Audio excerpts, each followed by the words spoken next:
Concorde at that time, which is in around 19 something. So it's really limited, and each seats were spacious.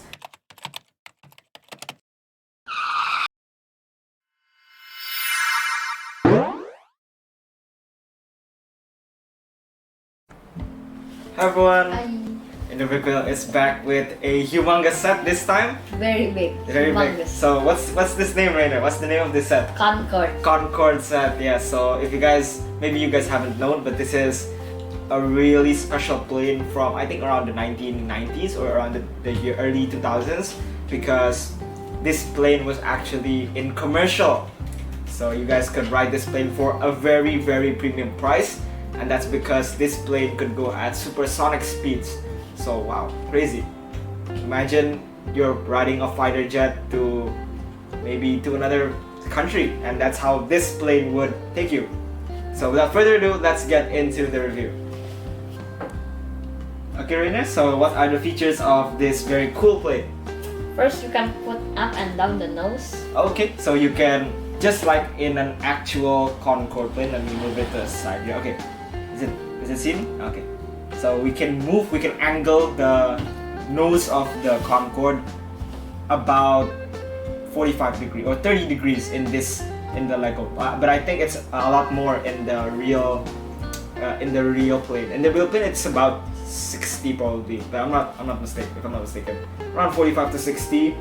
But this one can only tilt the nose down a little bit, maybe around 30 degrees, 20 degrees. So pretty okay, but not very, very accurate, but still good. What about the other features here? Also, you could also use the rudder, like there's the rudder, the tail rudders. That's right. So how the pilots would move this big plane is with the help of the back rudders here. So the tail rudders, they were split, so if they wanted to, for example, move to the left or to the right, they would of course control the rudders back here. And then since this is a display piece, we could of course just lift up the stand here, and then why don't you show us the next feature? Landing gear, of course. And it's the landing gear. It's not a plane if it doesn't have landing That's right, gear. that's right. So we can pull up the plane gently down and nice, and it can stand on its own, and of course it can move. Also, it's very long. It can move on its own as well. Yeah. Ooh. Yeah. Oh, it can. Yeah. So even though the landing gears are really small on this Lego set, but it can withstand a lot. So it doesn't have a suspension system like the F1 cars, but still very cool. And fragile. Oh, and fragile, yeah. So another feature that maybe Ray wants to talk about, what are these for? Flaps. Oh, the flaps. Flaps. So these are the flaps that are used for Landing. landing and taking off as well. So all planes, of course, it's a must to have flaps because landing is going to be hard. Speaking of landing, the function of the Concorde's nose is actually because without the nose cone extending downwards, the plane won't have the aerodynamics it needs to land, because to land you need more drag, and because you have such a streamlined body, you have such an aerodynamically straight body, it's so smooth as well, you can't land because it doesn't produce enough drag.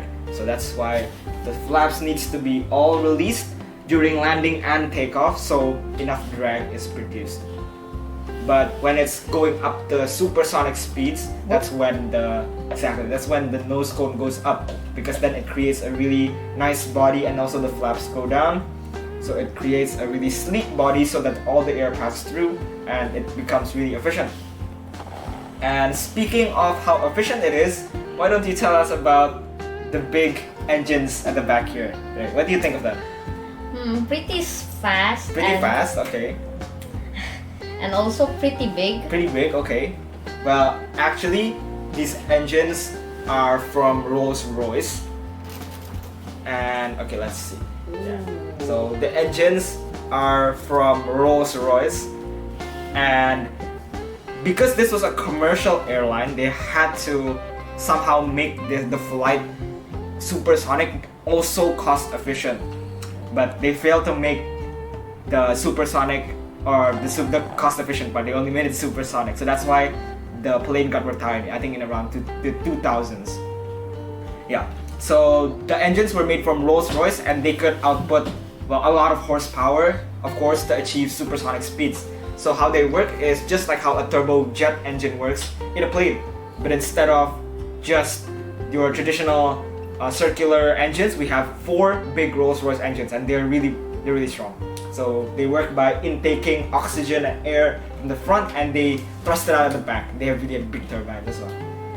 So, is there another feature in this plane as well, Ray? Sure, it's kind of a feature and not a feature. Oh, it's kind of a feature, not a feature. Okay. We could pop this out. Okay, we could pop the joints out, and then revealing what it would look like. The cabin of the Concorde at that time, which is in around 19 something. So it's really limited, and each seats were spacious and quite comfortable. Usually the people who rode on Concordes were the wealthy and very rich people. That's why they made it at that time. Their target audience was the more wealthier and richer people. But I think another factor that why the Concorde ran out of business was because it was too dangerous and risky for how much it costed. I think one flight could cost like it's very expensive. Yeah, I think that's it.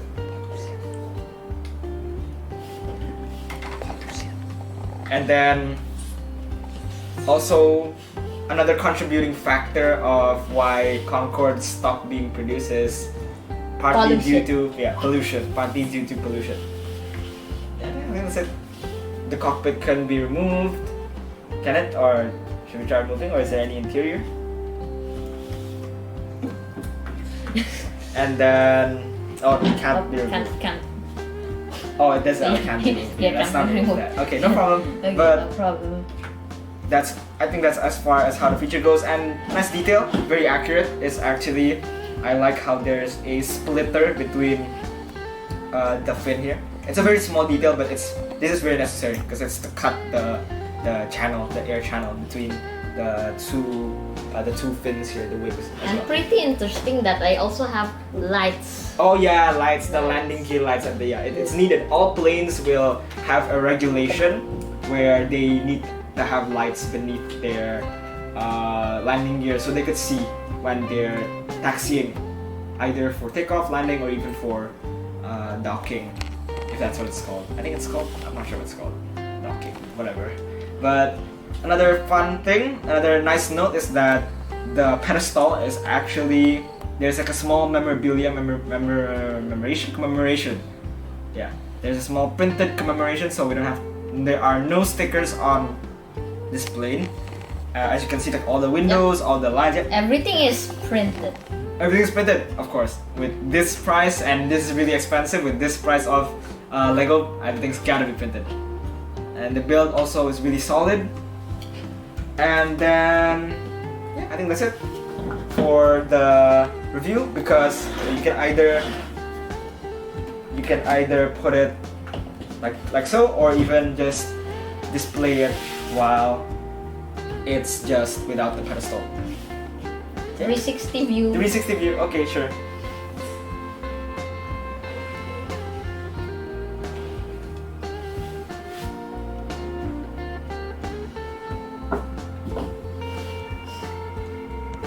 And that's all from this review, guys. So don't forget to subscribe, don't forget to like, and don't forget to, of course, hit the notification button. Leave us your thoughts in the comments below. And what about you, Rayner? Do you have anything to say? Don't forget, if you have something to tell us, don't hesitate to email us. Okay, email also can. Email also can. Maybe in our blog also can. Everything also can. Also can. Okay, bye bye. Bye.